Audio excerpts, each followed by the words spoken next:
7 mars 2026, peuple d'Afrique, recevez nos salutations comme d'habitude. Permettez-nous de partager cette information à l'ATAM. Son Excellence, le Premier ministre Abdoulaye Maïga, chef du gouvernement du Mali, s'est rendu à l'ambassade iranienne ici à Bamako. Il a signé les livres de condoléances à la suite de l'assassinat du guide, l'Ayatollah Khamenei. Il était accompagné par son Excellence le ministre des Affaires étrangères, Abdoulaye Diop. Et au nom du chef d'État du Mali, son Excellence le général Assimi Goïta, ils ont présenté les condoléances au peuple frère iranien et surtout à la famille éplorée du guide, au nom des plus hautes autorités du Mali et au nom de l'ensemble du peuple malien. Et il a réaffirmé le soutien du Mali à la souveraineté de l'Iran et surtout aux opérations en cours pour permettre à l'Iran d'asseoir sa souveraineté. Peuple d'Afrique, ça c'était entre parenthèses. Le sujet du jour, c'est cette attaque lâche et barbare contre des militaires béninois qui ont été, je vais dire, lâchement assassinés. C'est la seule façon de le dire. Parce qu'ils sont prêts à se désarmer. Il faut dire les choses clairement. Nous présentons nos condoléances à la famille des militaires qui sont tombés en martyrs. Nous souhaitons propre rétablissement aux blessés. Mais ceci étant, l'arbre ne doit pas cacher la forêt. Il faut dire les choses clairement. Nous l'avions tout en dit, depuis au début, que cette histoire des groupes terroristes, les autres là, les gâtes là, ce n'est pas que ça va épargner un pays africain. En tout cas de l'Afrique subsaharienne. Afrique subsaharienne, Afrique des gens comme vous et moi, c'est-à-dire les Noirs. Ça ne va épargner aucun de ces pays. Ça prendra peut-être 10 ans, 20 ans avant d'arriver quelque part, si nous ne faisons rien. C'est comme un cancer qui avance. C'est commencé en Libye. La Libye a été juste un foyer où ils ont préparé. Ils les ont armés, ils les ont fabriqués. Ils sont venus agresser les Mali. Blaise Compaoré se faisait même leur ami. Aujourd'hui, le Burkina se retrouve avec nous dans l'AES. Pourtant, les Iyad Agalé et autres là, en ce mois, partaient là-bas. Ensuite, c'est Bazoum qui se moquait de nous autres. Et Bazoum, aujourd'hui, nous nous retrouvons avec le Niger aussi dans l'AES. C'était Patrice Talon qui se moquait du Niger. Aujourd'hui, le Bénin est directement frappé. Et c'est nous autres Africains, on ne va pas comprendre. On doit comprendre qu'est-ce qui se passe. Ces groupes-là qu'on nous présente comme des simples, ils aiment les appeler, permettez-nous de l'expression, entre guillemets, des simples djihadistes. En réalité, tout ça c'est pour essayer d'atténuer quelque chose. En réalité, nous n'avons pas affaire à ce qu'ils appellent quoi, djihadistes. Ce ne sont même pas des terroristes en tant que tels, c'est des mercenaires. C'est une armée fabriquée, une armée montée. Mais une armée qui ne répond au nom d'aucun État, officiellement. Mais une armée qui est entretenue par certains États. Il s'agit de la guerre non conventionnelle qu'ils sont en train de livrer contre nous. Nous devons comprendre ça. Ce ne sont pas des gens qui tombent de nulle part, non.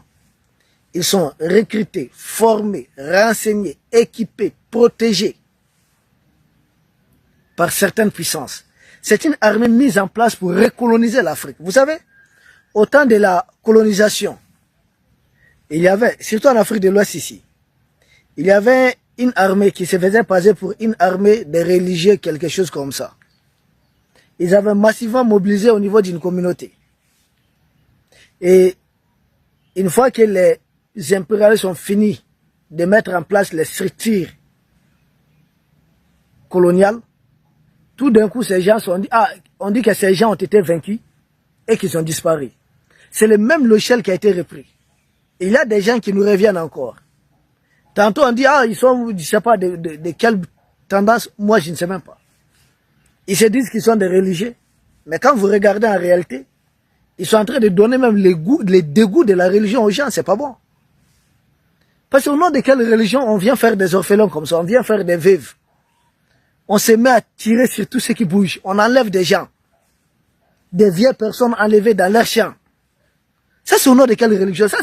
Quelle religion peut théoriser des gens comme ça? C'est des gens qui portent des masques des religieux, mais en réalité, c'est des gens qui n'ont rien à voir avec des religions même en tant que telles. Mais c'est une armée qui a été mise en place par certaines puissances impérialistes pour recoloniser selon eux l'Afrique. Et ils ont besoin, tout comme au moment de la pénétration coloniale, d'avancer pas à pas. Au moment de la pénétration coloniale, qu'est-ce qu'ils faisaient?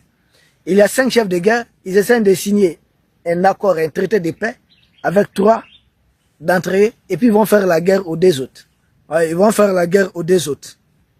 Quand ils vont finir avec les 2 autres, les 3 restants, ils font les traités encore avec 2 autres, ils combattent un. Ensuite, lui aussi vaincu, les 2 restants, ils continuent les traités avec un et puis ils combattent l'autre là. Et à chaque fois qu'ils viennent à bout, ils ont la victoire, ils recrutent parmi les meilleurs éléments de l'armée vaincue. Et ils continuent. C'est ce qu'ils essaient de faire. Quand ils ont fini avec la Libye, ils ont recruté beaucoup de Libyens. Et au passage, ils ont recruté d'autres nationalités. Ils sont venus nous faire la guerre au Mali. Et d'ici, localement, forcément, ils vont recruter des gens pour combattre ici, aller combattre ailleurs. C'est-à-dire, l'homme impérialiste lui-même n'a pas besoin d'envoyer son enfant.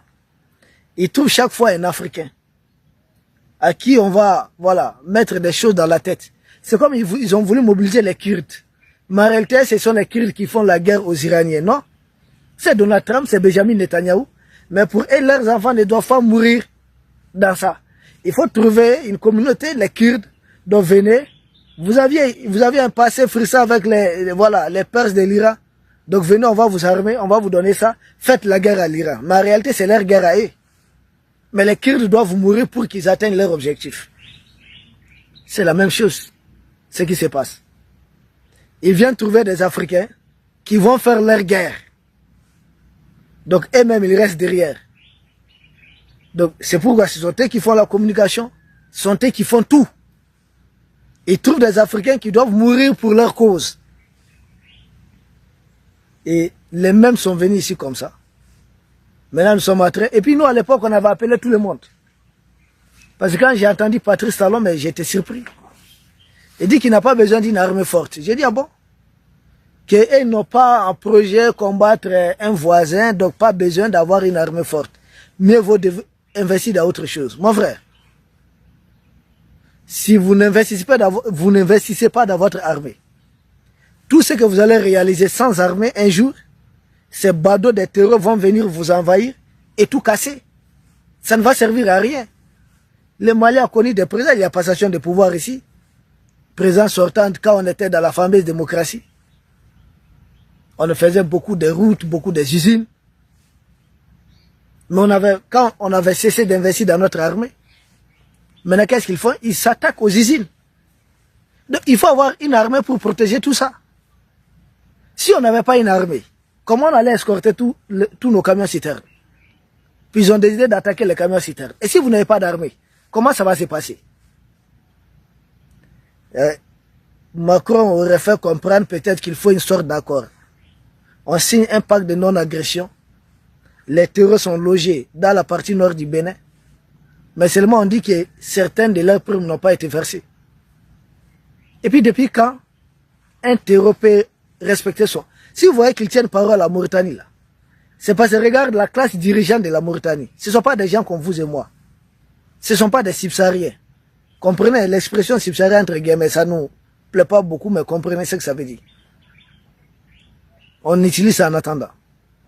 Ce ne sont pas des Noirs qui sont majoritaires en Mauritanie. Parce qu'il y a une politique de grand remplacement. En Mauritanie, ça fonctionnait, ils ont pris la tête. Au Niger, ils savaient fonctionner avec Bazoum, qui avait pris la tête du Niger. Injustement, illégalement. Si c'était de façon légale, ça peut comprendre. Chez Draman, cette même politique de grand remplacement est en cours. Aujourd'hui, nous sommes en première ligne pour essayer de freiner, bloquer ça. Au lieu d'aider sincèrement nos pays, les d'autres Africains sont mis à nous sanctionner. Hey! À nous sanctionner, à nous faire la guerre. Regardez ces gens. Netanyahu, Trump provoque leur guerre. La France, la Grande-Bretagne, tous ces pays, l'Allemagne, sont en train d'aller les aider. Parce qu'il s'est dit, il s'agit de leurs cousins, il s'agit de leurs frères. En Afrique, non.